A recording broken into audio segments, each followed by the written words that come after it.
अब कुछ अवस्था या व्यक्ति की दृष्टि से स्नान में हम क्या क्या चीज जोड़ सकते हैं, वो तो साधारण जल की बातें थी।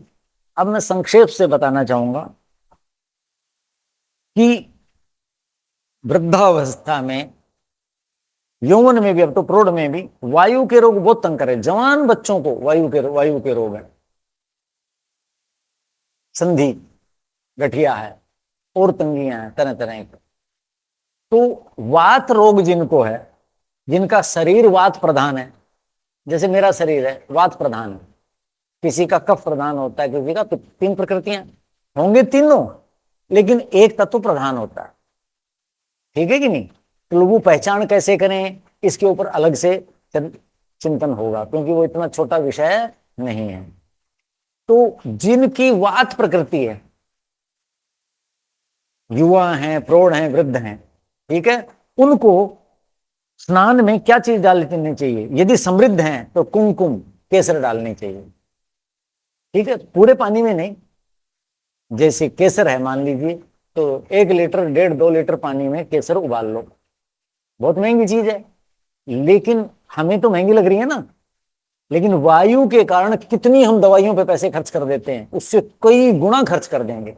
अब केसर क्या है, 3 लाख से ज्यादा महंगी है किलो, लेकिन तो इतनी महंगी कैसे जी? वो 1-1 ग्राम में मिलती है, रत्ती में मिलती है, तो उनको महंगी लगती है। क्यों? उपयोग नहीं जानते ना, लाभ कितना है उसका। अरे वो इतनी महंगी इसलिए है ना, क्योंकि उसमें गुण इतने हैं। तो जिनके पास समृद्धि है, धन है, जो एलोपैथी में तो बात रोगों का कोई इलाज है नहीं, वो तो दर्द न हो ऐसी दवाइयां देते हैं, जो मेरी जानकारी है। आयुर्वेद में अभी देते हैं, किसी को सफलता मिलती, किसी को नहीं मिलती, लगभग बहुत योग्य नहीं है लोग। तो क्यों न हम ऐसा करें कि हमें ये चीज हो गई है तो वो हमें कष्ट न दे, ऐसा तो प्रयास कर सकते हैं ना। तो हम जब स्नान करते हैं, स्नान जब करें तो पहला जो समय, जैसे मैंने बताया ना पहले व्याख्यानों में, आपके व्यक्तिगत चर्चा में लोग करता हूं कि मैं साबुन से स्नान नहीं करता, क्योंकि साबुन में रसायन है, पता नहीं क्या क्या चीजें डली हुई हैं, और जानवरों की चर्बी क्या क्या हो सकती है, तो शरीर अशुद्ध होगा। तो मैं अलग अलग ऋतुओं में अलग अलग प्राकृतिक चीजें घर की, जैसे संतरे के समय संतरे गर्मी में छिलके सुखा लिए, उनसे, मुल्तानी मिट्टी से, वर्षा ऋतु में नींबू से, गर्मी में आंवले के पानी से, कभी त्रिफले से, अलग अलग समय में मैं अलग अलग चीजों से स्नान कर लेता हूं। तो स्नान हमारा ऐसा होना चाहिए, शरीर की शुद्धि मुख्य उद्देश्य, स्वस्थ रहे। तो कुमकुम तो थोड़े पानी में, जैसे मान लो नींबू से स्नान करना है, मैं घर वालों को क्या कहते हैं, भाई तुम्हारा नींबू खराब होने लगे तो मुझे दे देना, लस्सी दही फेंकना मत, खट्टा होने लगे तो मुझे दे देना, मैं लस्सी दही से स्नान कर लेता हूं। तो आपने शरीर पे सारे पे मल लोगे, रगड़ लोगे, खट्टा दही होगा ना जितना, उतना ही शरीर की शुद्धि अच्छी होगी, सफाई करेगा, काट देगा। तो उतना पानी केसर का उबालो, थोड़ा सा डालो उसमें, और उससे सारे शरीर को रगड़ो और कर लो। उसके बाद आप जो साधारण जल है उससे कर लो। यदि ज्यादा लाभ लेना चाहते हैं और आपको ये नहीं लगता कि मेरे वस्त्र खराब ना हो, क्योंकि उसका पीला रंग हो जाता है, तो मैं चाहता हूं कि आप स्नान तो पहले कर लें, और आखिर में वो जो आधा लीटर 1 लीटर है केसर का जो जल है, उससे सारे शरीर की मालिश कर लो उस जल से। तो क्या होगा, केसर आपके शरीर पर अधिक समय तक रहेगा और उसका लाभ होगा। उससे थोड़ा बहुत ये हो सकता है कि आपके वस्त्र कहीं केसर रह गई या पीलापन सा तो हो जाएंगे, हो जाने दो, शरीर से तो बड़ी चीज नहीं है वस्त्र, ऐसा कर सकते हैं, ये सबसे उत्तम है। तो केसर डाल सकते हैं। अगरू, अगर अगर समझते हो, लकड़ी आती काली काली सी, बहुत महंगी होती है, यज्ञ में डालते हैं। अगरबत्ती जिसका नाम है, तो अगरबत्ती में कौन डालेगा अगर, वो तो इतनी सस्ती होती है, अगर की हो ही नहीं सकती। कभी आयुर्वेद के आचार्यों ने अगर की बत्ती बनाई होगी? रोगनाशक है, गर्म है, बहुत गर्म होती है।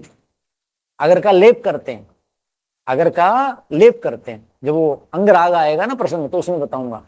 तो अगर की लकड़ी ले आओ और उसके पतले पतले टुकड़े कर दो, बहुत कठोर लकड़ी होती है वो, शीशम से भी कठोर होती है, तो वो आप अपने पानी में उबाल लो और स्नान करो, और आखिर में वो जो पानी है आधा लीटर, उसको क्या कर दो, सारे शरीर पे लगा दो, और जो पानी चला जाएगा चला जाने दो, आपके लगे जाएगा। तो ये वायु के रोगों में बहुत लाभदायक। आगे रक्त चंदन, ये तीनों चीजें मैं महंगी बता रहा हूं, इनका लगभग अभाव है। रक्त चंदन में तो रोक है। वीरप्पन का नाम सुना होगा आपने पहले, वो यही काम करता था, तस्करी करता था चंदन की। रक्त चंदन दवाइयों में डलता है, सर्दियों में शीतल पेय बनता है, जो देसी चाय कहते हैं, उसमें लाल लाल रंग आता है, तो रक्त चंदन का ही होता है, बहुत गर्म होता है। वो चंदन तो ठंडा होता है सफेद वाला, ये दवाइयों में डलता है, बहुत गर्म होता है। तो अगर की तरफ उसकी लकड़ी ले आइए, टुकड़े कर लीजिए, और 2-3 बार करके उसको उबालते रहिए। अगली बार रख लिया, कल नहाएंगे फिर कर लो, फिर नहाएंगे फिर कर लो, 2-4 बार कर लो, उसका रस निकल जाएगा, फिर अपना खाद बना लो। ठीक है कि नहीं? तो उसको भी ऐसे कर सकते हैं। महंगी चीज है, यदि सस्ती है वो तो घर की चीज है, जैसे हर घर में लगा रखी है हमने, खूब हम लोगों को बांटते हैं। गिलोय, गिलोय को वत्सादिनी कहते हैं, बहुत वायु का नाश करने वाली है। तो गिलोय तो सब जगह मिल जाती है, सस्ती मिल जाती है। आप गिलोय उबालें और गुनगुने पानी में उससे पहले स्नान कर लें, या सारे पानी में डाल लें, क्योंकि वो कम तो होगी नहीं, तो आपको बाद में लगाने की जरूरत नहीं है। तो वायु कारक जिनका शरीर है, वायु से जो पीड़ित हैं लोग, वो लोग किसका उपयोग कर सकते हैं? इन चीजों का ऐसा उपयोग कर सकते हैं। अब छोटे बच्चे हैं जो, उनको माताएं स्नान कराती हैं, तो वो समझदार पुरानी माताएं जो, जिनको आता था समझ में, जो गृहस्थ को अपना धर्म समझती थी, तो वो दादी नानी माताएं क्या करती थी, अपने बच्चों को ऐसे जलों से स्नान कराया करती, तेल भी ऐसे उनसे मालिश करती थी। तो वो माताएं जो हैं किसका करें? निर्गुंडी एक पौधा होता है, लगभग 10 फुट का हो जाता है, हमने अपनी वाटिका में लगा रखा है, रेड वाटिका में। तो निर्गुंडी के पत्ते हैं, उनका रस निकालो, गुनगुना पानी में उबाल करके, और उससे स्नान कराओ बच्चे को। जो शिशु और बाल होते हैं, जो हमारे वश के हैं, कुछ तो अपने आप स्नान करते हैं, जो हमारे वश में है, माता दादियां सभी उसको स्नान कराती हैं, तो वो निर्गुंडी वो कर लें। या हार श्रृंगार, जैसे पारिजात कहते हैं, जिसके अभी फूल आ रहे हैं, 2 महीने आते हैं, उसके फूल 30,000 रुपए किलो मिलते हैं, बहुत महंगे होते हैं, बहुत लाभदायक है। हाँ बहुत। तो वो फूल इकट्ठे करके रख लो, 20 सितंबर से 20 नवंबर तक उसके फूल रहते हैं। एक पेड़ पे 1 महीने आएंगे, लेकिन किसी के देर से आए पहले आए तो 2 महीने वो मिलते रहते हैं, वाटिकाओं में लगे मिलेंगे, घर घर लोग लगा भी लेते हैं, मैं इतना नहीं पता। उसके पत्ते नहीं तो उसके फूल, फूल तो बहुत महंगा है, उठाने में तंगी होती, पत्ता बड़ा है, तो उसको उबाल करके और क्या करें, उससे बच्चे को स्नान कराएं उस पानी से, तो जीवन में बच्चे को कभी वायु का रोग नहीं होगा। देखो कैसे पूर्वजों को हम याद करते हैं, मेरे भाई बहनों को किसी को कभी सिर दर्द नहीं होता, कभी नहीं होता। हमें बातें कैसे पता? हमारी दादी ने बताई कि बच्चों तुम्हें जीवन में कभी सिर दर्द नहीं होगा। कि क्यों? जब छोटे होते हैं तो हमारा जो तालू होता है ना, वो ऐसे ऐसे करता है, यहां मक्खन रखती थी वो हमेशा, स्नान कराया और यहां मक्खन, गर्मी में पिघल सकता है, तो रुई में मक्खन लिपेट करके और वो रख दो, ताकि उसको रखेगी, नहीं तो घी रख दो, मक्खन नहीं, तो मक्खन रखा करते थे, कहते कभी नहीं होगा। तो हमें अब तक याद है, देखो हम कितने 60-65 साल के हो गए। ऐसे भाई बताते, बोले दादी जी कहा करती थी, कभी हमारे नहीं हुआ। समझ गए? ऐसे अब हम अपनी दादी के प्रति कितने कृतज्ञ हैं, कितने कृतज्ञ हैं।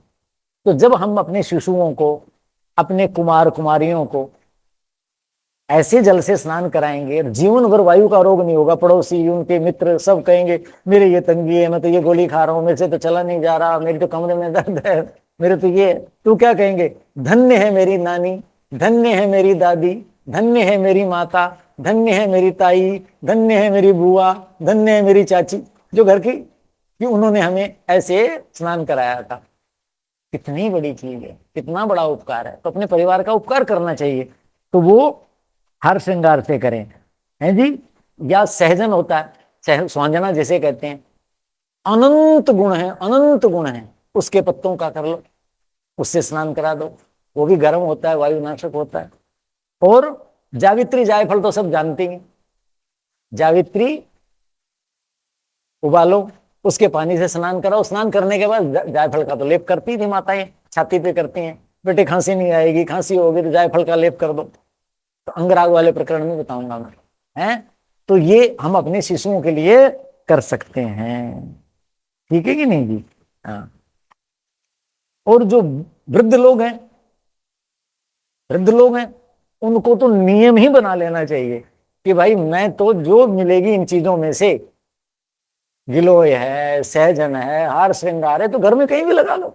जावित्री जायफल नहीं लगा सकते, केसर नहीं लग सकती, अगर नहीं लग सकती, समझ गए कि नहीं, लाल चंदन, लेकिन ये तो घर घर लग सकते हैं। इनको आप लगाइए और इनसे आप स्नान करो, नियम बना लो, दवाइयों से बचोगे और तंगी से बचोगे। जैसे कुछ लोग बड़े, मुझे उनको दया ही आती है, जैसे क्या करेंगे, अरे मैंने कहा भाई ये नहीं खाते नहीं खाते, अरे बोले सर कॉलेज में हम थे और क्या कहते, अरे हो जाएगी सर, हजम हो जाएगा। अरे नहीं, मैंने कहा नहीं ये ठीक नहीं है, इस रीति, अरे हाजमोला खा लेंगे। हाजमोला पाचन शक्ति है क्या? हाजमोला तो सड़ाएगा, विदग्ध करेगा, समझ गए कि नहीं। पहले खाया, उससे हानि, फिर उसके बाद उसको बाहर फेंकने में हानि, और विदग्ध चीजें हानि करेंगी, वो सड़ जाएगा, वो तो अंदर गल गया, गला ना, पचा नहीं, गल गया। हाजमोला गलाएगा, पचाएगा नहीं। पाचन क्या है कि उस पदार्थ को पाचक रस रूपांतरित करें जो शरीर को चाहिए। हाजमोला तो वो नहीं करेगा। तो ये तो वही हो गया ना कि नंगे पैर चल रहे हैं, ठोकर लग गई, कोई बात नहीं जी, क्या हो गया, ठोकर लग गई तो पट्टी बांध लेंगे, वो बांध लेना, हम तो जूते पहन के चलेंगे, हम क्यों घायल हो, क्यों पट्टी बांधे। और फिर पट्टी बांधना कोई अच्छी है क्या? वो पट्टी, वो दवाई, उसका पाप नहीं लगेगा हम पे? क्यों? उसके निर्माण में प्रकृति के कितने संसाधन खर्च हुए, वो हमारे जुम्मे तो हो गया। तो